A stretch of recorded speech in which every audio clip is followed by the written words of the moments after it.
Sejam todos muito bem-vindos a mais um episódio da Nova Podcast. Hoje vamos bater um papo interno. Aqui só faltou o Álvaro, né, para ser todo o time de pesquisas e projeções da Nova. Temos aqui à minha esquerda Matheus Tunhes, a gente brinca que é o analista sênior aqui da Nova, o cara já está com cabeça branca. Aqui à direita temos o Cama, não tem cabelo branco ainda, mas está quase lá, né? Pinta. Tem Hã? gente que pinta cabelo, né? Vai que Então, quem sabe, né? O Camar, né, o cara responsável, o cara processualista, o cara que cuida, assim, dessa parte de processos dentro do time de pesquisas e projeções da Nova. E a gente vai falar um pouco hoje sobre como que a parte de tecnologia, como a evolução tecnológica está impactando nas iniciativas do time de pesquisas e projeções da Nova. Vou começar esse papo com o Matheus, ouvir um pouco como é que você enxerga o impacto da tecnologia na análise de investimentos. Como é que você olha hoje, pensando para o futuro, nessa casadinha gestão discricionária com tecnologia, algoritmos, aprendizado de hum, máquina? bom, excelente pergunta, né? Mercado de renda variável não é uma coisa simples como muita gente pensa. Então, você precisa de uma captação, você precisa de experiência. Experiência talvez seja um ponto que conta muito. E, além disso, a tecnologia, com os mercados mais dinâmicos, como é o caso, né? Como a gente vê, eles se ficando cada vez mais amplos também. Hoje você tem que estar de olho em mercado na Ásia, né, mercado de cripto, mercado mais emergente, ou americano, mais maduro. Então a tecnologia talvez ele vai ter um ponto, ser um ponto crucial para facilitar a sua abordagem, seu foco também e, consequentemente, sua entrega. Então acho que sim, é o que a gente está se inclinando cada vez mais na Nova, tentar. Temos um time de tech muito forte, né, que a gente está sempre reverenciando porque realmente a entrega deles é excelente e faz com que o analista que está do lado de cá aqui, né, o cara que está na pesquisa, na projeção de mercados como um todo, tenha um trabalho, eu diria que mais facilitado, né, e que isso traga exatamente um resultado. Sim. Então, acho que para começo de conversa, acho que nessa abordagem a tecnologia só vem agregar e é um ponto importante mesmo para nosso empenho acabar um bom, uma boa entrega para nossos clientes. Show de bola. E você, Camar, como é que você enxerga? Principalmente você que está na ponta, porque o Camar hoje está nessa ponta mais de garantidor do processo, né? Então a gente discute internamente, muitas vezes você, pô, tá precisando preencher essa Né? lacuna aqui, a gente precisa conectar um pouco de tecnologia aqui, aí o Camar precisa processar essas informações e transformar nisso, muitas vezes, numa demanda, né? Estruturar melhor com a visão do time de pesquisa e projeções, meio que um porta-voz até o time de tecnologia. Como é que tem sido essa tua experiência, Camar? Eu queria entender um pouco essa tua experiência em ser um elo entre o nosso time de pesquisas e projeções e a área de tecnologia da Nova, e como é que você enxerga o impacto disso no médio e longo prazo, dessas iniciativas? Boa, show de bola. A tecnologia hoje, especialmente nessa fase que nós estamos vivendo de inteligência artificial, eu acho que ficou muito fácil para as pessoas usarem isso como uma maquiagem, né? Hoje em dia, toda empresa fala que usa a inteligência artificial e usa tecnologia. Hoje em dia, todo mundo se chama de tech e chat GPT para cá, chat GPT para lá. A tecnologia, assim como qualquer otimização de um sistema, ela precisa ser muito bem empregada. A gente primeiro precisa compreender aquilo que a gente chama de como se fosse a verdade fundamental de um sistema, a verdade fundamental de um modelo. Para que aquilo foi construído e como que a gente vai usar aquilo corretamente. A Nova, para eu responder melhor o teu questionamento, Paulo, o modelo de análise de mercado da Anova, ela tem uma vantagem, tem um ganho de desempenho em cima dos modelos tradicionais de análise, porque ela se aproxima, a gente se utiliza muito é uma palavra que a gente usa muito internamente, né? O próprio Matheus gosta bastante dessa palavra, o jogo da liquidez. O que realmente movimenta o mercado?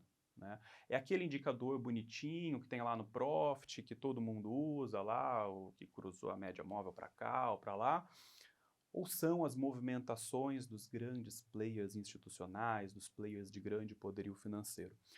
O modelo da Nova de análise de mercado, ele busca muito isso, compreender a raiz do mercado financeiro. Quando a gente compreende a raiz do mercado financeiro, o que realmente está por trás é o jogo do jogo, né? O O mecanismo, metajogo, né? o mecanismo, a gente se aproxima de um modelo que é melhor, ele é mais preparado para fazer essa análise real do mercado financeiro, compreender o que exatamente está em jogo. A gente sabendo disso, a gente sabe aonde aplicar a tecnologia.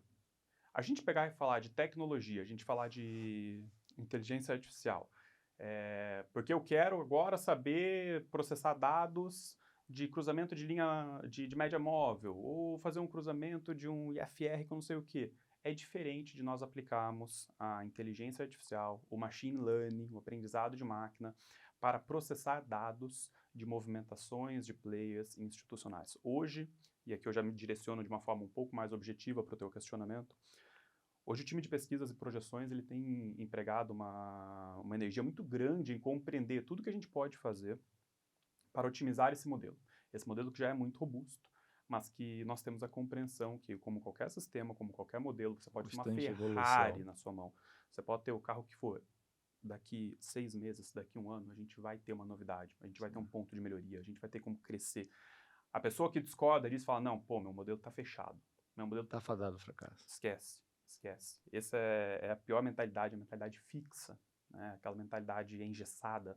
A pessoa que não tem compreensão do seu potencial de desenvolvimento é uma pessoa que que já está, como você disse, fadada a fracasso desde o início. O time de pesquisa e projeções, a gente, com base na experiência dos seus integrantes, com base no emprego de um time de tech, como o Matheus falou, que é brilhante, é um orgulho muito grande para nós trabalhar ao lado de pessoas de tecnologia como nós trabalhamos.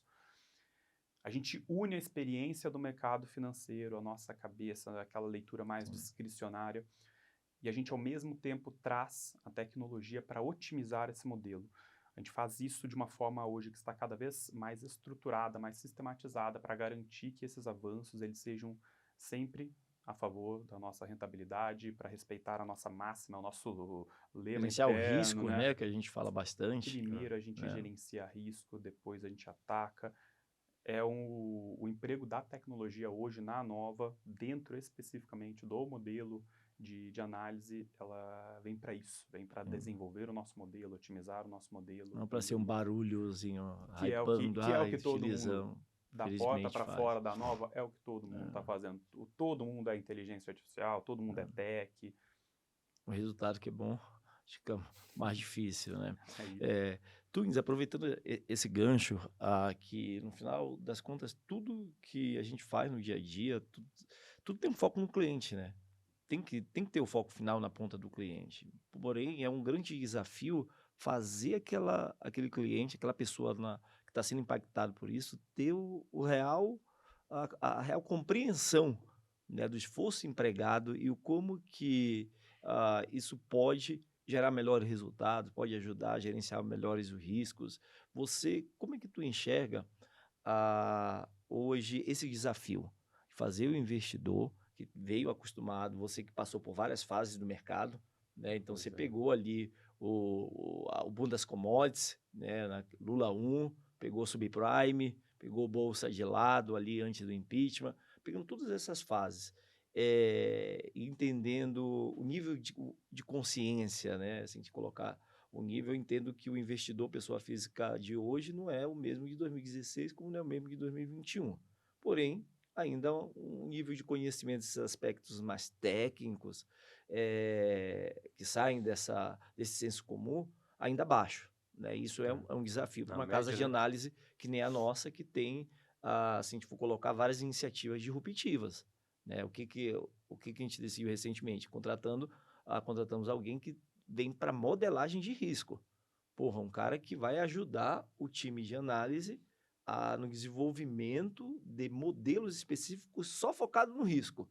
né? Não é encontrar oportunidade, é identificar risco, trazer mais automação. Isso é difícil de traduzir para o cliente, na ponta final. Ele vê valor nisso daqui. E muitas vezes acaba, por falta de consciência, caindo nessas armadilhas. Como é que você enxerga essa dificuldade? Como é que você acredita que a gente vai poder quebrar esses paradigmas ao longo do tempo? Eu acho que a Nova tem até um projeto educacional que já é em curso, na verdade, com o cliente dele, né? Então, isso já é uma forma de minimizar um pouco esse gap, né, que existe, até porque o mercado ele mexe com muitas coisas, e o mercado é muito psicológico, né?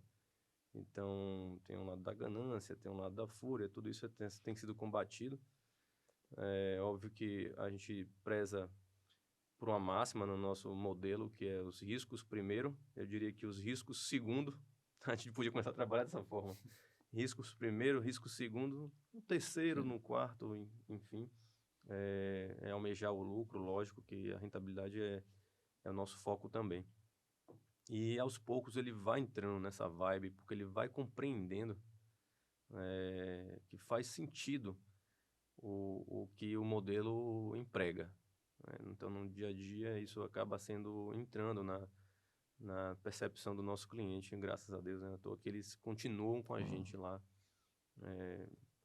dia por dia, e que, como você muitas vezes fala, né? Que, olha, nesse caminho aqui, isso não é uma pequena... primeiro, uma corrida pequena, né? É uma É uma maratona. jornada. É uma jornada imensa. Então, um mês é mais importante do que uma semana, que é mais importante do que um dia, e isso realmente faz todo sentido para o investidor. Também existe a questão de perfil. Então, o cliente tem... Você não pode comparar e achar que cada um é igual, ou pensa de uma mesma forma, ou tem um apetite a risco de forma igualitária. Então, isso é uma coisa que a gente tem, talvez, aprimorado com carteiras diferenciadas. A gente está aqui para atender a todo tipo de cliente, né, com um perfil ou com posicionamento frente à necessidade do que o mercado é complementar para ele. Ele tem uma outra atividade. Esse normalmente é o tipo de cliente que a gente tem lá na nossa casa, né? E eu acho que a gente está muito bem posicionado para evoluir. O nosso modelo ele é totalmente evolutivo com o tempo. A tecnologia que você trouxe na primeira questão é uma coisa que está agregando, que agrega. A nossa pesquisa também, ela É tem contínua, né? É tem quase todo dia, né? O mercado é enorme. O mercado é enorme e você não precisa acertar vários alvos ao mesmo tempo. Você tem que ter um estudo, ele é muito importante e muitas vezes o cliente não vê esse esforço, né? Ele tá Só vê a vendo, compra, né? ele só Essa vê a compra, venda. compra, só vê o stop às vezes, mas por trás disso tem muito empenho, muito suor, né? Que só, como a gente tem alguns clientes que acabam ficando próximos da gente, eles até entendem um pouco mais, mas boa parte ainda não, e isso é um processo, entendo, né? Mas a gente entende que está aqui para realmente melhorar. Renda variável não é só lucro. Renda variável é risco, é loss eventual, e o que a gente quer é ser vencedor durante toda a trajetória. Então, a resiliência, a consistência para chegar nesse... O acumulado, né, ao longo do Exatamente. tempo. E interessante que o Tunes falou sobre essa questão da pesquisa, né? Tecnologia e pesquisa. Agora, falando um pouco mais de pesquisa, você que acompanha os principais pares de moedas, você inclusive foi um dos grandes defensores do câmbio, esse acompanhamento do câmbio dentro da Nova, né? Então, pode dizer que foi um percursor, né? Pô, vamos olhar para o câmbio. O Tunes já trouxe uma visão muito setorial, né? Pô, a gente tem que começar a explorar mais essa parte setorial. Então, a gente está sempre evoluindo, trazendo coisas que têm como objetivo principal gerar valor na ponta final. Essa questão do câmbio, como que você enxerga o estudo das relações entre as moedas de diversos países na percepção de risco, por exemplo, do mercado brasileiro? Como é que você conecta isso com as nossas iniciativas atuais e as futuras?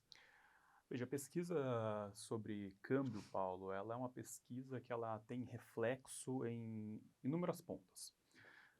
Separar algumas coisas aqui. Hoje o mundo, todo mundo sabe, é mais do que globalizado. A economia da Europa, a economia dos Estados Unidos, o que está acontecendo em cada uma delas, ela tem reflexo, muitas vezes indireto, mas também outras muitas vezes direto na nossa economia. O mercado de câmbio, o mercado de moedas internacionais é um mercado, acho que muitas vezes mais importante do que a gente dá atenção. A nossa tendência, existe na economia comportamental um dos vieses que a gente chama de home bias, né? É o viés da casa. A gente tem uma tendência a achar que o que importa é o que está acontecendo aqui dentro de casa. A gente fala do real, né? Ou do dólar, né?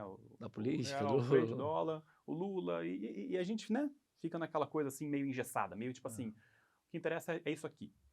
E a gente esquece, por exemplo, do impacto do euro, a gente esquece do impacto Só um libra detalhe, vamos esterlina. falar a gente, você na casa está vindo para colocar o investidor médio, né? Exatamente. A O gente, a médio história é outra. o Mentira de médio. bolo, né? Vamos Continue, dizer, por favor. o investidor mediano, a É. média de mercado, tem essa mentalidade, né? Sim. Essa coisa que assim, que olha, não, tanto faz, né? Ou a pessoa nem se atenta Sim. normalmente, né? Normalmente é uma questão de ignorar no sentido técnico da palavra, né? As Não empresas também não estão nem aí, né? Só querem ficar ninguém empurrando olha, relatório. ignora no sentido técnico mesmo da palavra, ignora, não vê, né? O mercado de moedas, assim como o mercado de juros, é um mercado que tem impacto em muita coisa para o desenrolar do mercado internacional. O mercado de moedas ele tem esse reflexo na macroeconomia, ele tem esse impacto no resultado de empresas exportadoras, de multinacionais, por exemplo, de empresas que são listadas em bolsa. O mercado de moedas ele pode refletir em outros aspectos da economia que vão impactar índices. Os pares de moeda, além de macroeconomia, é um mercado riquíssimo operacional, riquíssimo, que a gente acaba não conhecendo por quê? Por conta desse home bias. A gente fala de operar dólar, dólar, dólar. A gente só opera dólar. A gente, de novo, o investidor médio, né? A gente não tem aquela cabeça, assim como a gente tem uma tendência, e mais uma vez, a pessoa física comum, tem aquela tendência de achar que mercado financeiro é Brasil. É IBOV. É IBOV, principalmente não é nem Brasil, é IBOV. É IBOV, não entra nem small cap. Quando muito a pessoa vai para uma small cap, alguma coisa assim, e é pior, né? É o IBOV comprado. É o IBOV long. O cara acha que investimento em mercado financeiro vou comprar bolsa. Ponto final. Vou comprar índice, né? O índice, as ações que compõem o índice, a Petrobras, Vale. E o mundo de ativos é muito mais rico do que isso. Então, as moedas internacionais, elas entram muito nisso. São ferramentas, eles têm uma liquidez muito alta.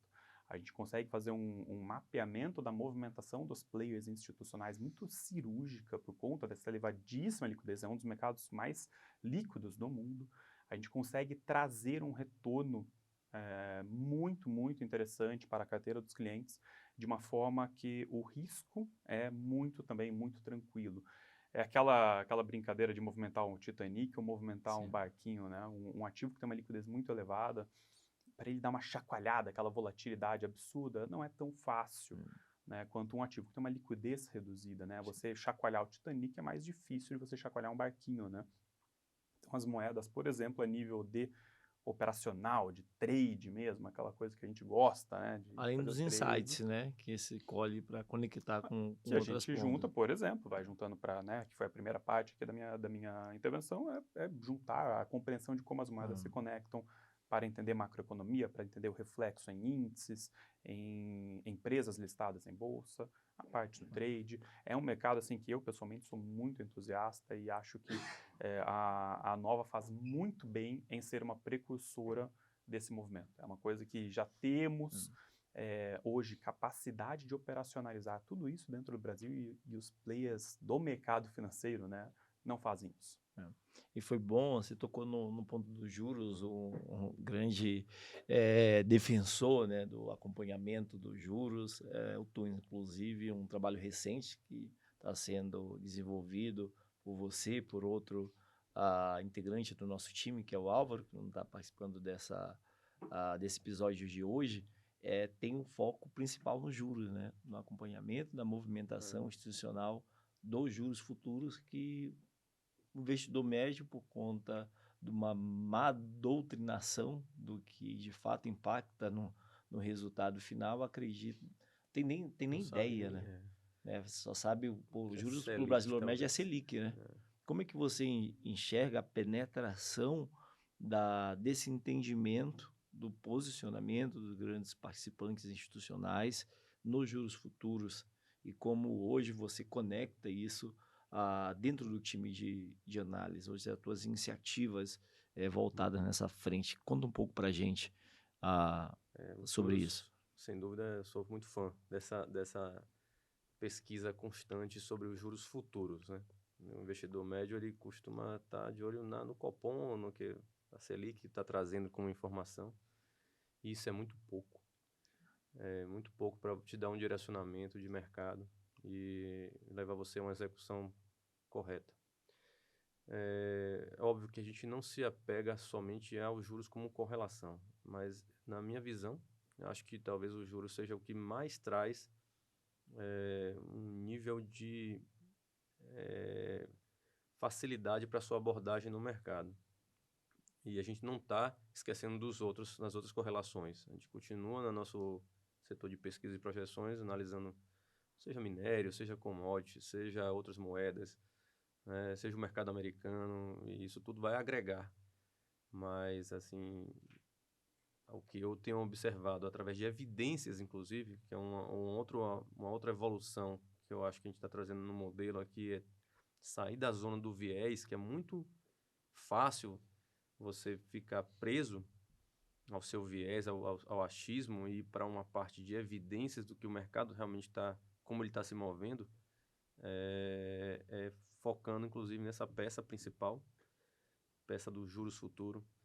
E é muito raro os movimentos não estarem correlacionados com ele quando a gente fala de mercado à vista brasileiro. Enfim, através dessas pesquisas recentes, a gente tem focado cada vez mais nele e vamos utilizar ele no modelo que tem trazido muitos insights novos, né, para a execução das carteiras. Então, acho que o futuro é próspero em relação a isso. E no final das contas, os juros é o custo do dinheiro, tá aí, né? As pessoas não fazem essa conta, né? Qual é o custo do meu dinheiro ao longo do mês? Tem um custo, né?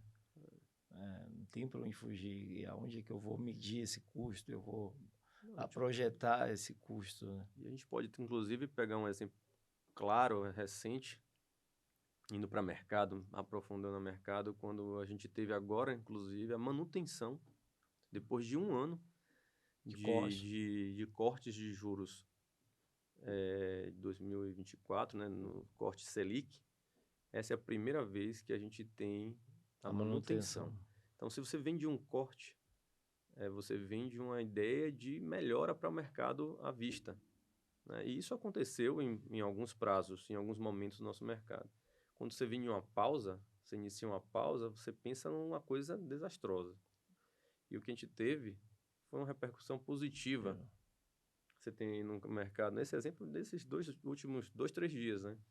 A gente já teve uma resposta positiva do mercado, apesar da manutenção da Selic. No entanto, os juros futuros não. Os juros futuros a gente observou queda. Então, é o juros futuro que a gente está falando aqui, que a gente está trazendo como peça principal do nosso modelo. Porque a Selic todo mundo sabe, né? Beleza, qual é o edge? Qual é a vantagem competitiva de saber que a Selic, que houve a manutenção? Eu sei, cada um de nós sabemos, o Faria Lima toda sabe, e aí? Onde que eu vou explorar um diferencial nisso? Então, né? como o mercado anda antecipado, o que a nova está... futuro. A nova está na frente lá também. Então a gente está tentando ver 3, 6 meses o que vai realmente acontecer e focar em executar agora, para colher os frutos. Para a gente vir fechando esse episódio, eu queria já aproveitar que a fala tá contigo, Tunis. Fala o que tem te chamado a atenção hoje no mercado, a título de oportunidades. O que tem concentrado, aonde você tem concentrado as suas pesquisas, que você já vê um bom horizonte de oportunidades, seja um ativo, seja um setor? Traz um breve racional acerca disso. que o investidor ele deve focar um pouco nas commodities. A gente sempre foi um mercado de commodities, né? O Brasil sempre teve essa característica. Temos empresas com grande relevância nesse meio, né? E as evidências mostram que a gente ainda está só no início de um boom de commodities. Essa é a visão. É a causa, né, que está sendo A construída. causa está sendo construída para um grande efeito. Então, não consigo não ver uma perspectiva positiva e construtiva para o mercado brasileiro focando nisso. Assim, o minério de ferro, pelo menos, é uma peça que precisa encaixar melhor, mas quando a gente vai para ouro, cobre e petróleo, vejo que esses setores eles têm que estar na carteira de qualquer cliente que queira performar bem, né? É óbvio que tudo é uma questão de timing também E ajuste portfólio, isso. E propósito. Então, eu estou falando de um prazo um pouco mais amplo. Eu não estou aqui com bola de cristal para dizer que compre petróleo amanhã, nem compre Vale amanhã. Não é bem isso, mas talvez esse ciclo seja mais para 2025, ou final de 2024, pegando 25, e talvez se prolongue para 2026. Então, essa é uma perspectiva que eu acho até tranquila de ver, mas se ela não se vingar também, a gente está aqui pronto para reagir ao contrário, né? Então, não, e eu iria nesse foco. Você tocou num ponto importante, porque aí entra naquela questão, onde que eu quero entrar num ciclo? Eu quero entrar no boom? Eu não quero entrar no boom, eu quero entrar quando o grupo de mau poderio financeiro está acumulando, causa, né? Quando vir um boom, ele quer estar saindo, já foi né? tarde, né? E, Camar, fala um pouco onde que você tem concentrado as tuas pesquisas hoje, né? Qual é a tua visão hoje para o mercado brasileiro, olhando um pouco aí, pensando em dólar? Traz assim um overview do que tem passado aí na tua cabeça. A palavra aqui, eu acho que é uma que o Matheus acabou de utilizar, que é timing, mas o direcional hoje, e o mercado ele é volátil, ele é incerto, não significa que a gente está cravando algo aqui que nós não vamos saber reagir. É claro que depende de reação, mas para mim o direcional hoje está muito claro. É o kit Brasil, né? É índice para cima, é dólar para baixo, aquela frase do mercado que a gente brinca, né, pela simplicidade, mas por trás dessa simplicidade na comunicação tem muita pesquisa intensa que, na minha humilde opinião, principalmente no cenário do dólar, para mim ele está muito claro. Se nós pegarmos o índice dólar, né, que é o que a gente chama em inglês de DXY, né, o DXY, que é o dólar perante 6 moedas de países desenvolvidos, né? Então, euro, libra esterlina, iene japonês, franco suíço e por aí vai. O DXY, que faz essa cesta de moedas, ele tem um movimento, na minha opinião, que ele está bastante claro para um estrutural de queda, ou seja, uma perda de força do dólar perante os pares, perante as moedas, desculpa, dos seus respectivos países. Timing, tudo, a gente sabe que você estar certo no momento errado é estar errado, né? Depois não adianta, é aquela distinção que a gente sempre conversa internamente, né? Que é uma distinção muito rica entre análise e execução. Né? Com o amadurecimento do ciclo, a fase, né? A pessoa, assim, o investidor médio que fala, dólar é para baixo, como o Tunes falou, tá, daí a pessoa vende hoje o dólar, por exemplo, ou vende daqui 6 meses, mas o dólar é para baixo, tá, mas espera aí. Em qual momento que a gente entra, em qual momento que a gente sai, que é o que para qual propósito, né? Qual é a combinação dessa posição com as outras posições que você entra a inteligência de alocação que a Nova faz também, a depender do perfil da carteira e por aí vai. Mas a pessoa tendo essa compreensão do timing, do horizonte de tempo e por aí vai, a nível de oportunidade, o dólar, para mim, em uma visão um pouco mais estrutural, um pouco mais médio prazo, eu hoje posso dizer com um alto grau de convicção que este dólar é para baixo, salvo uma mudança, né, muito drástica. A gente vai estar preparado para reagir. Que a gente certamente, assim como nós construímos este cenário, as nossas pesquisas certamente apontarão uma mudança de posicionamento dos players de grande poderio financeiro e a gente não tem compromisso com o erro, a gente não vai, né, insistir em uma coisa, em uma narrativa que não condiza com a realidade do mercado.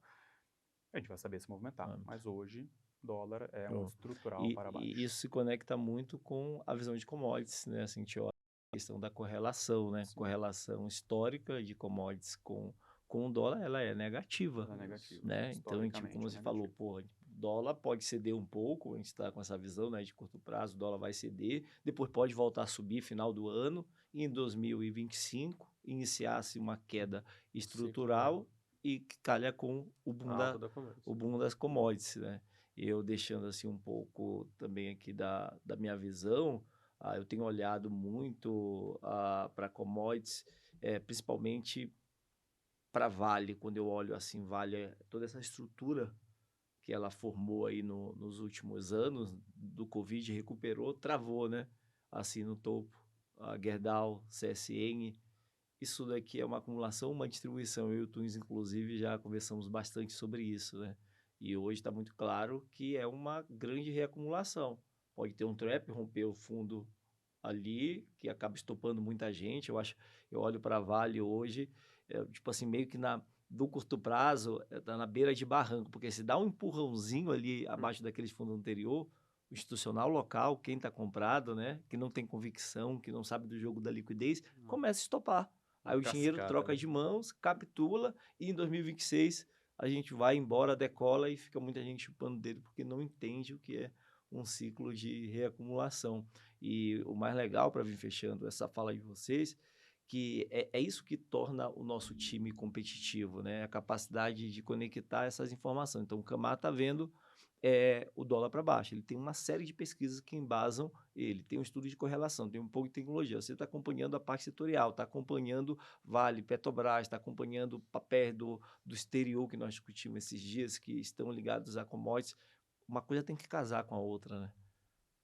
Se uma coisa não casar, se o dólar é para cima, como é que commodities é para cima? Alguma coisa não está errado, né? E a gente não está falando só dólar frente ao real, a gente está falando dólar frente a uma cesta de moedas. E eu queria fechar esse episódio de hoje pedindo para cada um de vocês deixar uma mensagem final para o investidor pessoa física brasileiro hoje, deixar uma recomendação, assim, trazendo um pouco de direcionamento, não de mercado, mas falando sobre a trajetória, né? Deixando um pouco assim, um pouco da experiência que cada um de vocês estão acumulando no mercado e o que pode ser prejudicial ou não, o que pode ser benéfico para a jornada desses investidores no longo prazo. Começar com você, Twins. Eu vou trazer uma palavra que eu acho que é importante para o investidor, que é paciência. Paciência é importante porque o institucional, né, ele não tem realmente o problema de dinheiro. Já o investidor brasileiro, ele tem seus limites, né? Então, a paciência é muito importante quando você está acumulando, quando você está acumulando ou criando um racional para um ativo ou para entrada em algum case, porque muitas vezes depende do time ali e pode ocorrer algumas movimentações ali de testes, então isso mexe muito com o psicológico do investidor, mas e isso gera alguns stops que inclusive a gente também toma nas carteiras. Sim. Mas o que a gente tem tentado aprimorar, acho até que a gente acerta muito os racionais, né, e a gente está evoluindo nas execuções. As execuções, elas precisam ter uma entrega cada vez melhor, baseado nessas evidências dos estudos que a gente faz constantemente. Então, o investidor tem que entender que, às vezes, perda faz parte do processo, né? Mas o retrato de um ano, ele vai ser muito positivo, e tem sido assim nos últimos tempos da Nova, né? A entrega tem sido muito de sucesso. É isso aí. Camar, qual é a sua palavra aí para o nosso público, galera que vai acompanhar esse episódio? Se eu for escolher uma palavra, vai ser conhecimento. Se eu pudesse escolher uma frase mais descontraída, dinheiro não aceita desaforo. Pode ser uma coisa meio brincalhona, uma coisa que às vezes todo mundo fala, não, eu sei disso, mas é no dia a dia que a gente percebe que muita pessoa física não compreende o que isso significa. Você pegar um patrimônio que foi normalmente construído com muito trabalho, um patrimônio de uma família, E você pegar uma recomendação de compra aleatória que não sei qual casa construiu porque você pagou lá R$ 9,90 e colocar o patrimônio da tua família porque você apertou em 10 segundos um botãozinho, não é a forma que o dinheiro merece ser tratado. É por isso que a questão da confiança é tão importante, você ter pessoas que acompanham a sua jornada no mercado financeiro, é tão importante ter pessoas íntegras, pessoas com alinhamento de interesse, é por isso que o conhecimento, o empoderamento do intelecto é tão importante para que as pessoas deem valor a esse trabalho. Hoje é muito fácil investir, isso é muito bom, isso é uma coisa excepcional. Mas essa facilidade, ao mesmo tempo, ela pode trazer um problema das pessoas fazerem as coisas no atropelo, faz de qualquer forma, faz sem paciência, como o Matheus trouxe, a pessoa faz de uma forma como, não, eu vou comprar e daí depois eu vejo o que acontece, eu vou comprar essa ação aqui e depois eu vejo, porque o fulano falou não sei o quê, porque saiu não sei qual notícia lá, porque em qual jornal que agora a Petrobras vai cair ou vai subir por não sei qual motivo. Busquem conhecimento, busquem ter essa consciência no dia a dia da importância de respeitar esse processo de amadurecimento e que durante este processo de conhecimento, de aprendizado e amadurecimento, vocês, pessoas físicas em geral, estejam acompanhadas de pessoas íntegras, com alinhamento de interesse, pessoas que estão verdadeiramente interessadas em ver essa prosperidade individual. Paciência e conhecimento, né? Pode caminhar de mão dadas. Com Isso aí. certeza. Turma, muito obrigado a todos que estão assistindo. Nós estamos comprometidos em produzir conteúdo de qualidade, conversar, trazer essa mensagem do time de pesquisas e projeções da Nova, trazer também a mensagem de outros convidados, né, pessoas que são impactadas pelo nosso modelo de análise, como os outros episódios que ainda vão ao ar. E convido vocês a seguirem o nosso canal, deixarem um comentário de vocês, tocarem aí clicarem no sininho para nos ajudar no alcance, para que essa mensagem de consciência possa, de fato, atingir um público cada vez maior que hoje, infelizmente, está aí perdido no mercado financeiro.